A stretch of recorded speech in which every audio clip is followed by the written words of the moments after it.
If you keep setting goals and then falling off 2 days later, it might not be a matter of motivation. It might be stress. When your nervous system is stressed, your brain narrows and follow-through gets way harder. In this video, I'll show you a 2-minute reset that you can do on a walk so you can stop negotiating with yourself and start moving forward. If you're a sensitive, thoughtful person, you might have tried to pep talk your way into discipline. And sometimes it works until it doesn't. Because when you're stressed, busy, overwhelmed, hormonally depleted, or recovering from a difficult season, your body doesn't interpret goals as exciting. It feels them more like pressure. And then your brain starts bargaining like it's unionized. You might just check your phone, or maybe you'll just have a little snack, or maybe you won't even start. That doesn't mean you're lazy. That means your system's protecting you. And today we're going to learn how to work with our system rather than against it.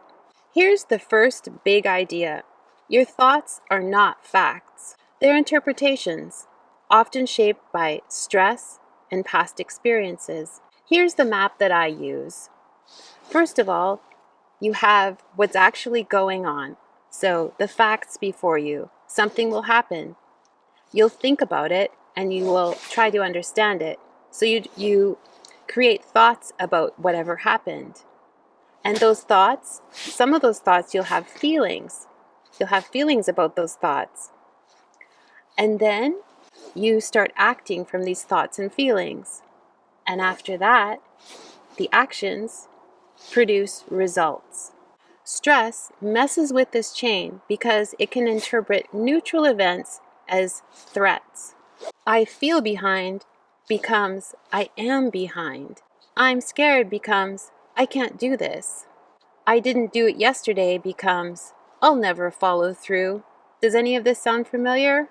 And once you believe that thought, your body reacts with a tight chest, maybe pain in your stomach, tension in your shoulders or your jaw. Behavior can follow, such as procrastination, overworking, people-pleasing, numbing out, or quitting early. Let's try this right now. Write down a thought that you interpret as truth. Add after that, this is a thought and it is not a fact. Ask yourself, how do I feel when I think this thought? How does it feel in my body when I think this thought? What does this feeling make me do or not do? Can I find a less painful thought that's equally true?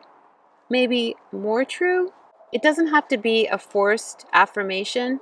It can be something real, something true. Perhaps some of your thoughts can expand into one of these. I don't know the whole story yet. This is hard and I can take the next step. I'm learning, not failing. My nervous system wants safety, not sabotage. Then check in with your body. If it feels even 5% better, you've made an improvement. In a minute, I'm going to show you how to do this in motion, on a walk, maybe outdoors. Here's the second big idea. Nature helps shift your state. Think of it like this.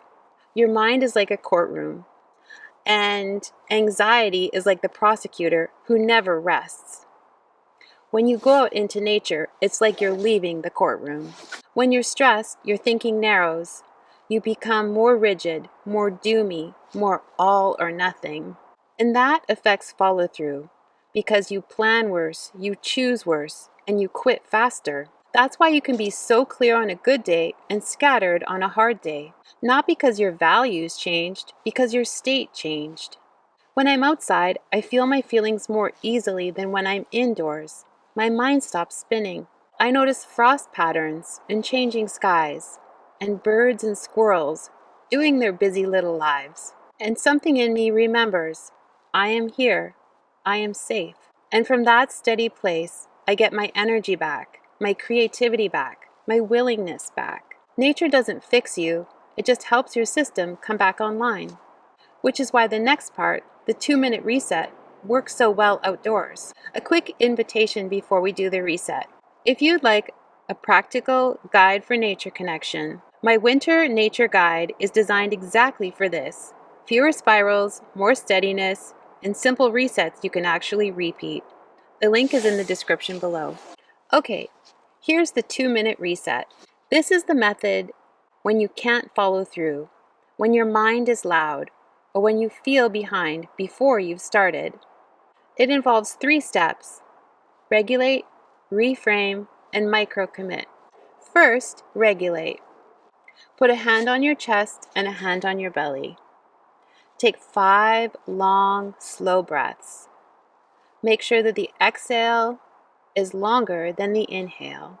Look around and name 3 living things: a tree, a bird, clouds moving. Let your shoulders drop. Let your jaw unclench. This tells your nervous system, I'm not in immediate danger. Second, reframe. Name the truth that hurts. Then say, this is a thought I'm having. It's not a fact. Ask, what am I calling a fact that's actually a story? What's a less painful thought that's still true? Not shiny, not fake, accurate. Some examples: I'm behind could become I'm in the middle. I can't may become I can take one small step. This always happens might become this happens when I'm stressed. Next, micro-commit to yourself today. Pick one small action you can complete today. Make it small on purpose. Maybe open a document and write the first sentence. Put your shoes by the door. Send an email, even a messy draft. Walk 10 minutes. Outline 3 bullet points. Make it something that you can come back to again. Your nervous system trusts what's repeatable. If you've been trying to change your life from a stressed body and a self-blaming mindset, no wonder it felt hard. That doesn't mean you're broken. That means your system learned to protect you. You don't need more pressure. You need a steadier starting place. Start with one small true step your nervous system can tolerate and repeat it. Momentum loves what's repeatable.